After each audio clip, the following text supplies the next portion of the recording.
Video पूरी देखिएगा। High voltage भाषण राहुल गांधी का। राहुल गांधी सिवनी पहुंचे, जहां पर उनके साथ पीसीसी चीफ जीतू पटवारी और ओमकार सिंह मरकाम आपको टीवी स्क्रीन पर दिख रहे हैं। जोरदार भाषण है राहुल गांधी का, जमकर तंज कसा है और जमकर आग उगली है।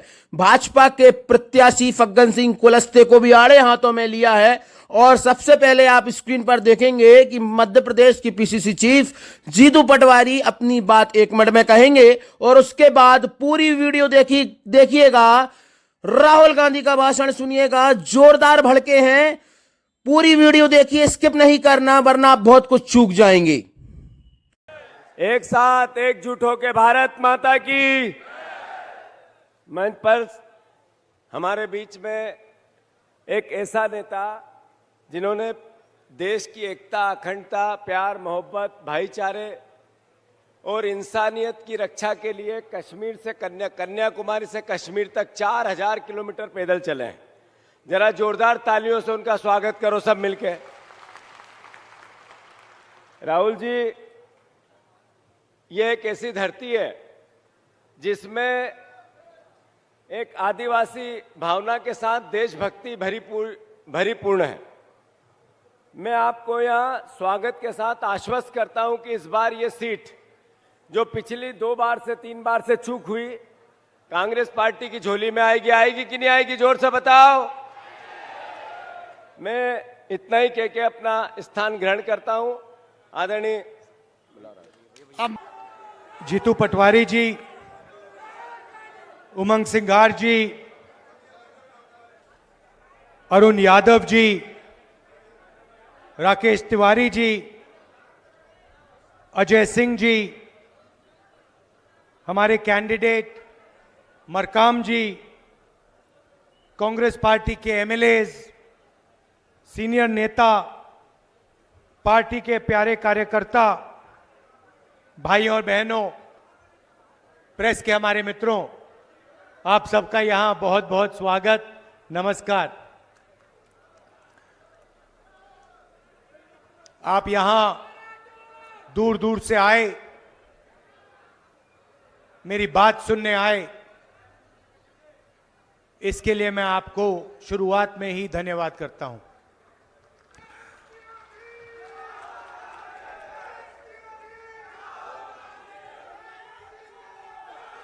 यहां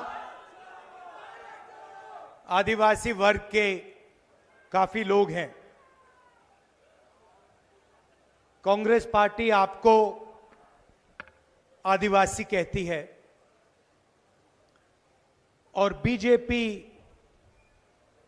प्रधानमंत्री जी, अमित शाह जी, आरएसएस के लोग आपको वनवासी कहते हैं। सुना होगा आपने, सुना है? तो इन शब्दों के पीछे 2 अलग अलग विचारधाराएं हैं। आदिवासी शब्द का मतलब वो लोग जो इस देश के, इस जमीन के पहले मालिक थे। मतलब आदिवासी का मतलब, अगर आप पहले मालिक थे तो जमीन पर, जल पर, जंगल पर, देश के धन पर आपका हक बनता है।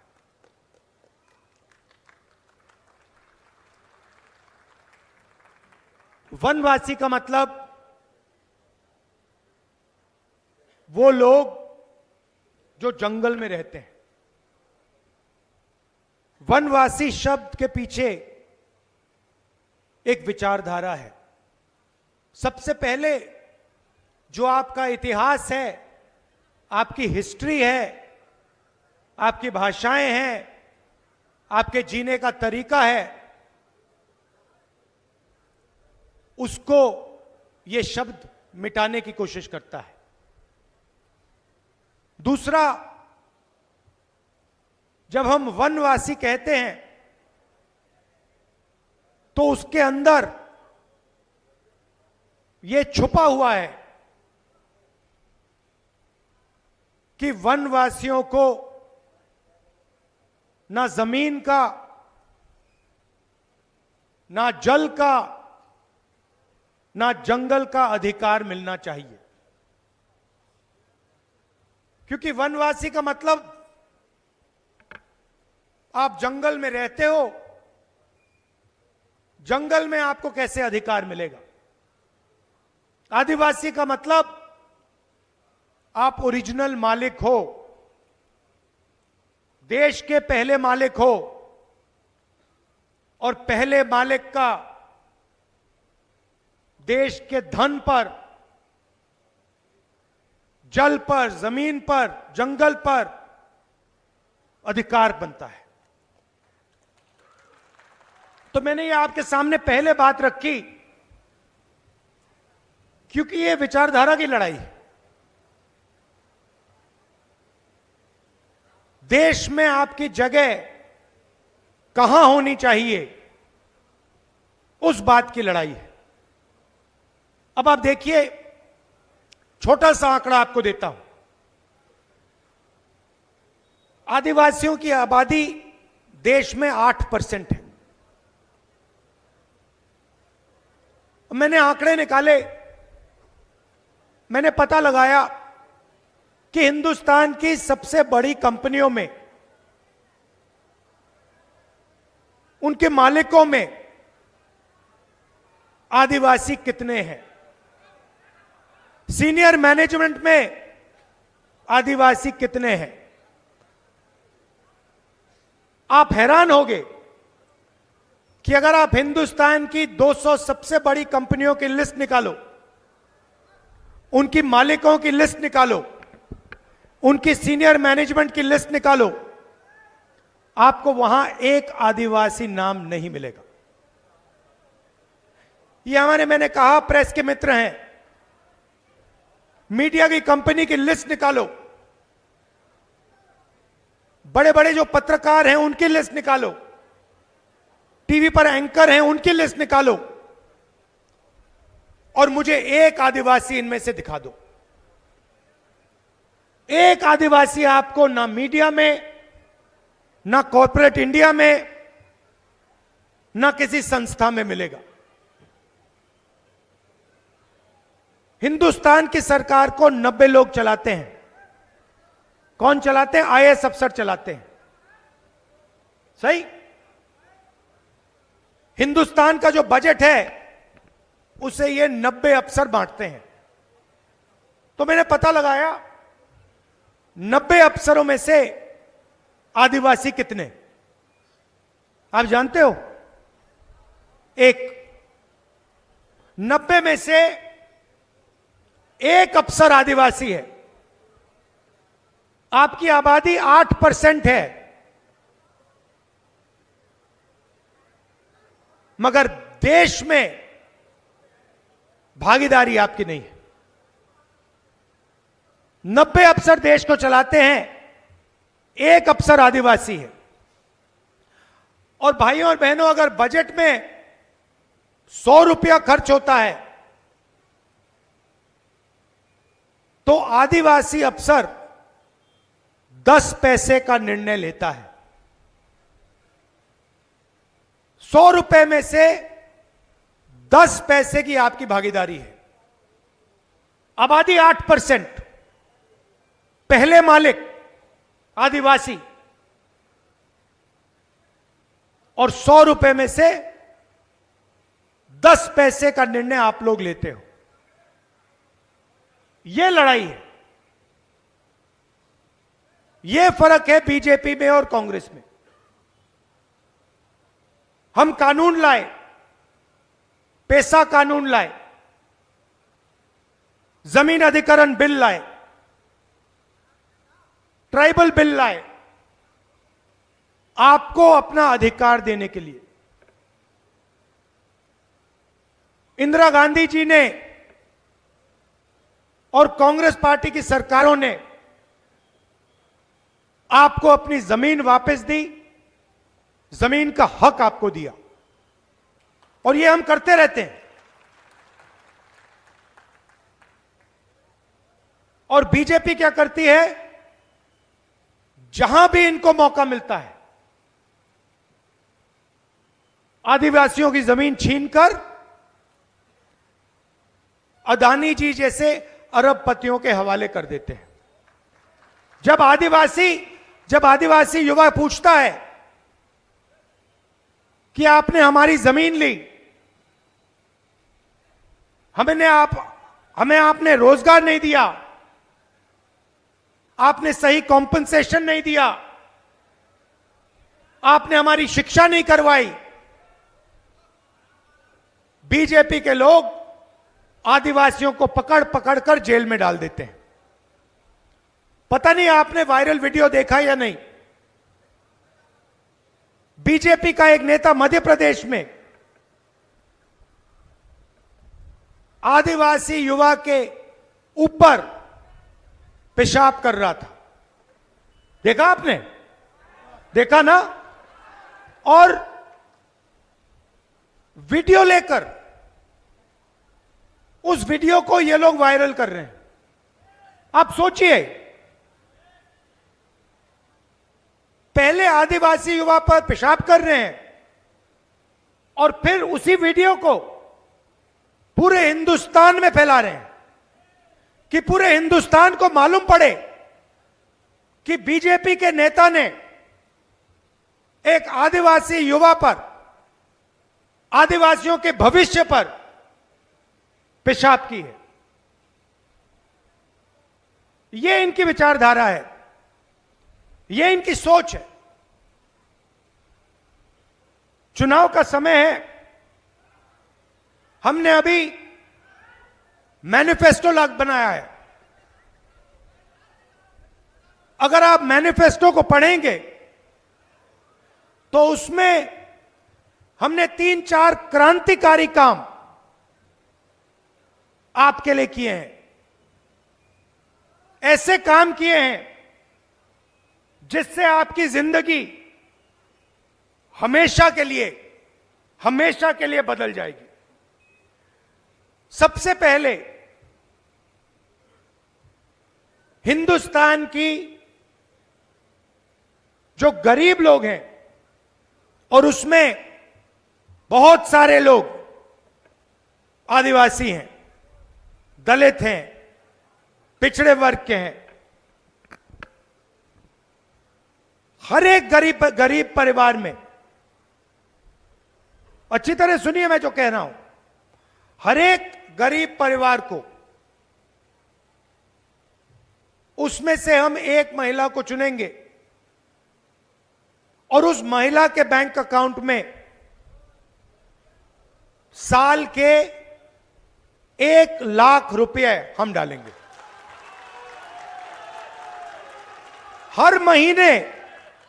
हर महीने सीधा उस महिला के बैंक अकाउंट में हजारों रुपए जाएंगे। साल में हिंदुस्तान की सरकार हर गरीब परिवार को 1 लाख रुपए बैंक अकाउंट में डायरेक्ट सीधा आपके बैंक अकाउंट में डालेगी। जो आशा और आंगनवाड़ी की महिलाएं हैं, उसमें भी आदिवासी हैं, पिछड़े वर्ग के लोग हैं, दलित हैं। उनको जो आज पैसा मिलता है, सरकार आने के एकदम बाद उस पैसे को हम दुगना कर देंगे, डबल कर देंगे। अब आदिवासी युवा, पिछड़े युवा, दलित, गरीब घर के युवा एक सवाल पूछते हैं। मैं 4000 किलोमीटर चला, कन्याकुमारी से कश्मीर चला, और पूरे रास्ते युवाओं ने मुझे कहा, राहुल जी हमें रोजगार नहीं मिलता। मध्य प्रदेश में देश से सबसे ज्यादा बेरोजगारी है। नरेंद्र मोदी जी ने नोटबंदी की, गलत जीएसटी लागू की। जो छोटे बिजनेस वाले हैं, जो छोटी फैक्ट्रियां चलाते हैं, मिडिल साइज फैक्ट्रियां चलाते हैं, वो सब बंद हो गए। सिर्फ अदानी, अंबानी, ये अरबपति ये बचे हैं। तो रोजगार पैदा ही नहीं हो रहा। और पूरे देश में युवा एक ही सवाल पूछते हैं कि हमें रोजगार चाहिए, रोजगार कहां से मिलेगा, कैसे मिलेगा।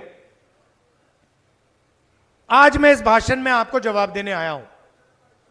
सबसे पहले हिंदुस्तान की सरकार में 30 लाख सरकारी वैकेंसीज हैं। 30 लाख सरकार के पास रोजगार है जो बीजेपी के लोग आपको देते नहीं है। वो आपको कॉन्ट्रैक्ट पे काम देते हैं, आपसे मजदूरी करवाते हैं, मगर सरकारी नौकरी आपको नहीं देते। इसीलिए हमारा पहला कदम, जैसे ही हमारी सरकार बनेगी, ये जो 30 लाख सरकारी नौकरियां हैं हम आपके हवाले कर देंगे।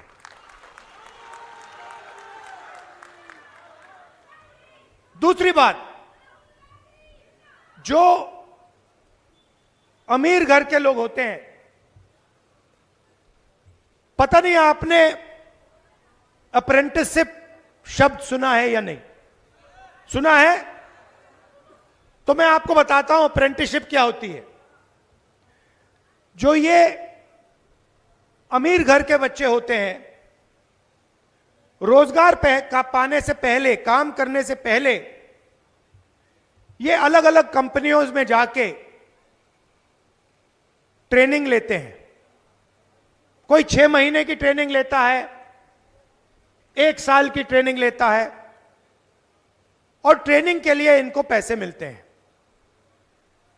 तो हम एक नया कानून ला रहे हैं।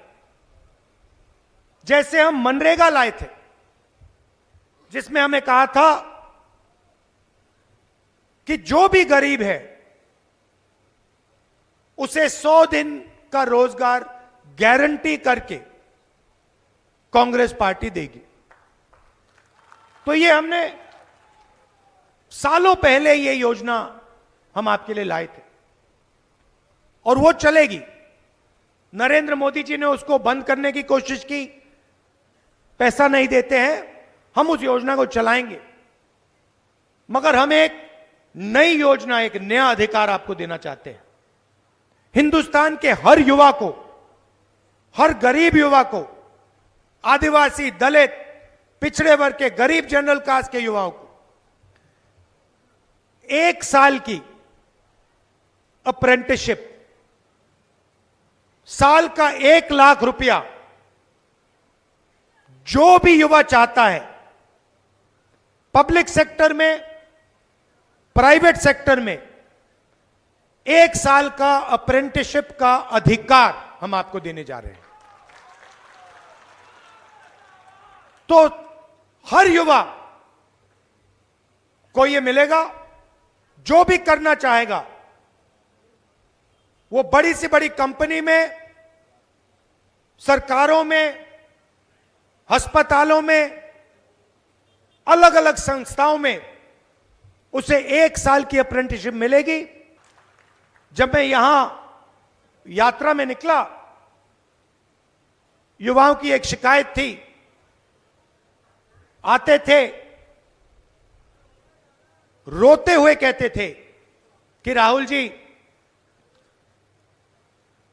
हमने सालों के लिए एग्जाम की तैयारी की, ट्यूशन का पैसा दिया,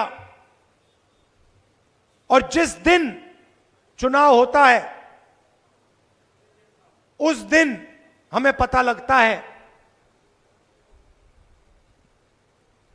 कि बच्चों ने पैसा देकर पेपर खरीद लिया। हम पढ़े, हमने मेहनत की, और फायदा किसको हुआ? जो पढ़ा नहीं, जिसने पैसे देकर पेपर खरीदा। ये आपकी शिकायत थी। तो युवाओं के लिए तीसरा काम, पेपर लीक के खिलाफ एक कानून, सख्त से सख्त कार्रवाई। और ये जो प्राइवेट कंपनियों से पेपर करवाए जाते हैं, चेकिंग की जाती है, सरकार बनते ही हम ये सारा का सारा बंद करवा देंगे। हमारे किसान भाई हैं, आपने देखा होगा, तो हमने मैनिफेस्टो में साफ कह दिया है, किसानों का कर्जा माफ होगा और कानूनी मिनिमम सपोर्ट प्राइस हिंदुस्तान के किसानों को मिलेगी और कानून के मुताबिक उनको सही दाम अनाज के लिए, धान के लिए दिया जाएगा। और आखिरी बात किसानों के लिए, ये जो नरेंद्र मोदी जी फसल बीमा योजना लाए हैं, आप पैसा भरते हो, सरकार का पैसा जाता है, आंधी तूफान आता है, फिर आपको बताया जाता है कि भैया आपको कॉम्पेंसेशन नहीं मिलेगा, और पूरा का पूरा पैसा 16 कंपनियों को जाता है। तो हम नई योजना लाएंगे और जो आपकी इंश्योरेंस की क्लेम होगी उसका पैसा हम आपको 30 दिन के अंदर दिलवा देंगे। तो ये हमारे वायदे हैं, और भी वायदे हैं, मगर ये हमारे सबसे बड़े वायदे हैं। वो जो आपने कुर्ता पहना है, जितना जीएसटी आपने दिया उतनी ही जीएसटी अदानी देगा, बराबर। अगर आप कुछ खरीदते हो, जितनी आप देते हो उतनी अदानी देता है। पैसा आपका, कर्जा माफ उनका, पैसा आपका। आप जाते हो स्कूल कॉलेज में जाना चाहते हो, सारे के सारे प्राइवेटाइज कर दिए। पता लगता है भैया स्कूल में जाना है, कॉलेज में जाना है, लाखों रुपए देने, किसको देने? उन्हीं को देने। बीमार होते हो, प्राइवेट अस्पताल में जाते हो, पता लगता है भैया लाखों रुपए इलाज में लग गए, पैसा कहां गया? उन्हीं लोगों के हाथ गए। तो ये हम बदलना चाहते हैं। हम चाहते हैं कि अगर उनका कर्जा माफ हो, अरबपतियों का माफ हो, तो फिर हिंदुस्तान के किसान का भी हो, मजदूर का भी हो, आदिवासी का भी हो, और अगर इनका नहीं होता फिर उनका भी ना हो। इसमें कोई गलत बात तो नहीं है। तो ये मैं आपसे कहना चाहता था, आप वो सरकार चुनिए जो आपके साथ खड़ी है, जो आपके साथ मिलकर देश को बदलने का काम करती है, जिसने आपको मनरेगा दिया, जो आपको 1 लाख रुपए कि दिल्ली में मैं आपका सिपाही हूं, जो भी आप करवाना चाहो, जो भी आप मुझसे चाहो, आपको सिर्फ ऑर्डर देना है, मैं हाजिर हो जाऊंगा। धन्यवाद, नमस्कार, जय हिंद।